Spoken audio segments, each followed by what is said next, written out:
जे काही आपल्याला सांगितलेलं आहे ते नेमकं काय सांगितलेलं बघा. आपल्याला सांगितलेलं आहे की एक उमेदवार आहे किंवा एका निवडणुकीमध्ये दोन उमेदवार आहेत, जो कोणी असेल.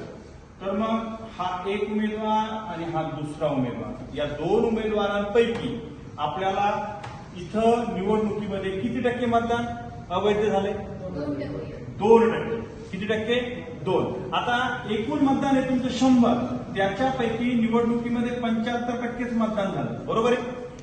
आता त्यानंतर 75% मतदान झालं, 100 पैकी 2% मतदान अवैध झालं, म्हणजे किती? 98. किती? 98. हे 100 पैकी. आणि इथं सुद्धा या ठिकाणी बघा, हे 100 पैकी दुसरा एक उमेदवार आहे, त्याला किती टक्के मतदान मिळालं? 75. 75 आहे ना, जे की किती आहे? 9261. निवडणुकीमध्ये मतदान किती होईल कॅल्क्युलेशन करायचं बघा. 25 चोक 100, 25 त्रिक 75. इथं 25 चोक 100, 25 त्रिक 75. इथपर्यंत ठीक आहे. आता कॅल्क्युलेशन आपण तिरकस गुणाकार करून घेऊ. तो 4 × 4 × 100 9261 भागाकारामध्ये 3 × 98 × 3. चला इथं भाग जाईल आपला. 3 × 3 3 त्रिक 9. इथे 0 द्यायचं आहे. 3 8 24. ठीक आहे. 3 7 21. परत भाग जातो. 7 न भाग घेऊ.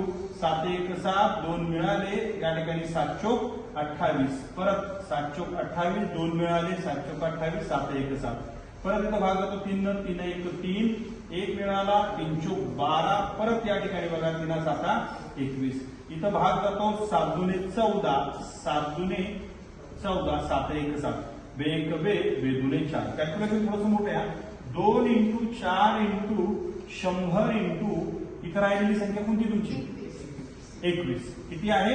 21. चला इथं 0 0. इथं 8 ने याला गुणून घेऊ. 8 1 8 आणि 8 2 16. म्हणजेच या ठिकाणी बघा उत्तर किती मिळते तुमचं? 16,800. किती मिळते? 16,800. तर या सगळ्या गोष्टी व्यवस्थित लक्षात ठेवा. इथं आपण आता थांबू.